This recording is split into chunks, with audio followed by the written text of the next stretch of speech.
Sa February 18, ang deadline ngayong taon para makipag-trade ang mga NBA teams at marami nang lumulutang na mga trade rumors kabilang ang former All-Stars na sina Blake Griffin at Jeff Teague. Habang ibang teams naman ay gusto daw mag-upgrade ng kanilang mga roster para sa nalalapit na playoffs. For more on this, kasama natin ang basketball blogger na si Enzo Flojo. Enzo, welcome back to The Score. Hey, Tej. Thanks for joining us. At bininyagan mo ang aming bagong Oo set. nga wow. Swanky new studio. Espesyal ang pagdalo mo. Alright, pag-usapan natin yung mga teams na sa tingin mo at sa tingin ng ibang mga analysts din na panahon na para mag-trade bago yung trading deadline for various reasons. Unahin na natin yung isa sa mga matunog na pangalan talaga, yung LA Clippers.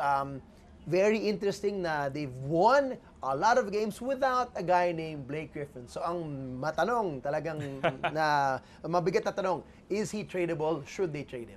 Well, if you look at Blake Griffin's history the past couple of years, so he's been a borderline MVP candidate. He's been the face of the Clippers along with Chris Paul and DeAndre Jordan. So mahirap i-imagine na iti-trade siya. Pero sabi mo nga, Tej, with a small ball roster na si Jordan's maliliit na players na shooters, they've had a lot of success right now. They're sitting pretty around 4th place in the Western Conference. So they can function and thrive without Blake Griffin. And if they use Blake Griffin as like a trade bait to maybe get 2 more quality players, maybe some draft picks for the future, that could really be a good forward-looking move for the Clippers. It might anger some fans who love Blake Griffin, understandably. But if you can get good quality and ensure a good foundation for the future, then why not, di ba?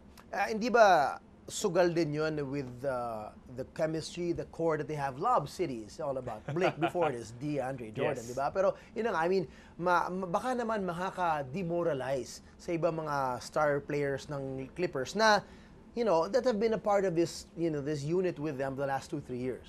Well, that's certainly a possibility. Any trade naman talaga will be a roll of the dice.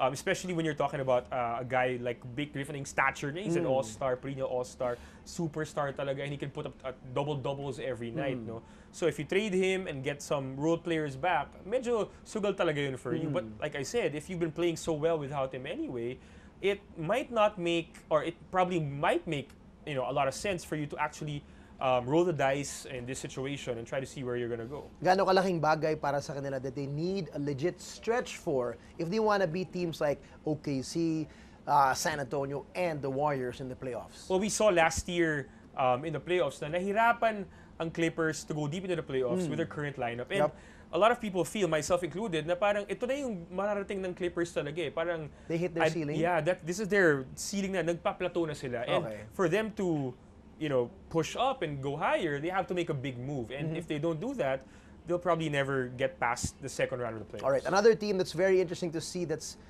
probably plateaued last year and kind of dipping now this year, although they did lose a couple of pieces to other teams, but still the core is there. Atlanta Hawks, medyo nagsastruggle this season.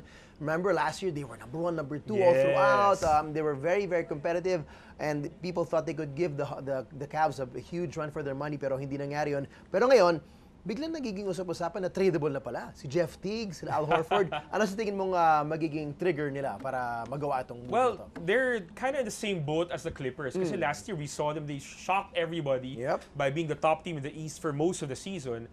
But now they're sitting at 5th place in the Eastern Conference, and guys like Jeff Teague and Al Horford, they're not going back, you know, to the to that superstar status that they had last season.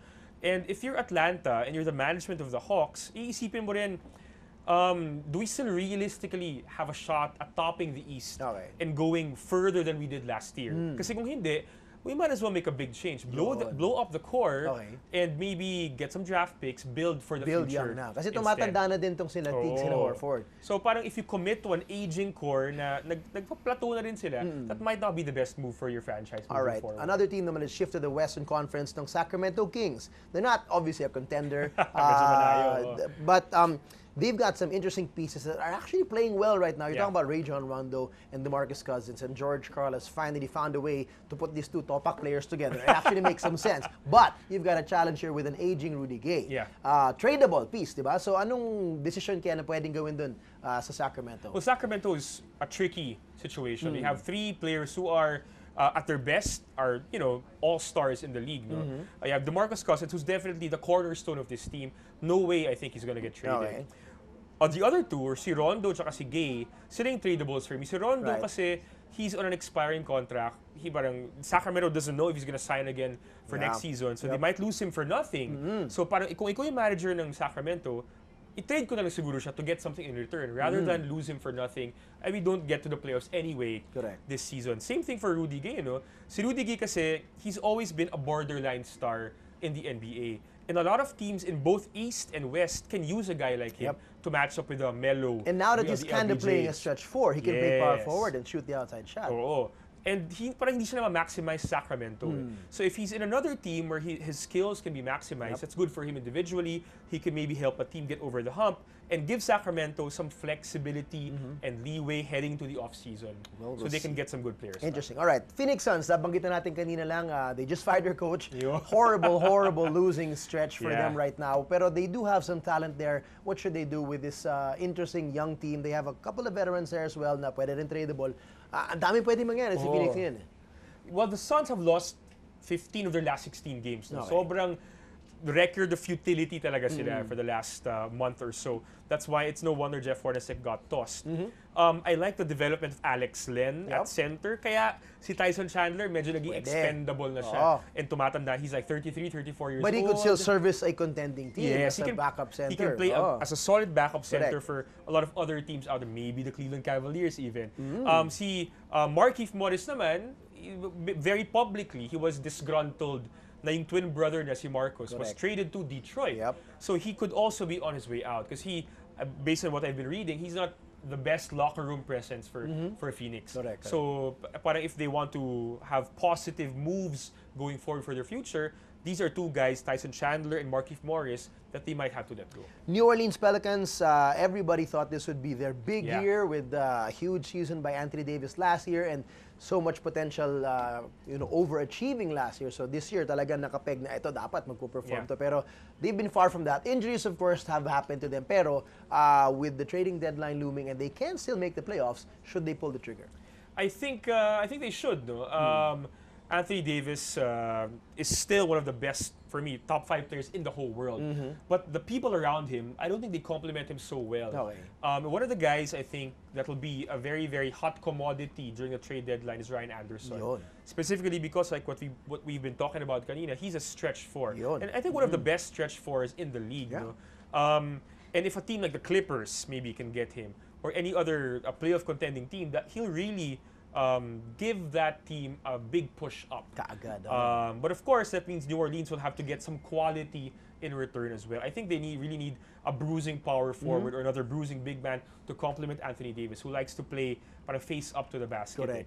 So if they can get quality bigs in exchange for Ryan Anderson, then I think that will be a good deal for the New Orleans Pelicans. And last but not the least, pasadaan ng natin mabilis, the Los Angeles Lakers. It's been a weird season, they've been fun to watch. Syempre, may tribute for Kobe Bryant for his farewell tour, but then you have this huge potential with this young core of Larry Nance Jr., Jordan Clarkson, D'Angelo Russell, and itong si Julius Randle. What do you do with those guys? They have some veterans also that maybe they can trade away if they want to add to the young core.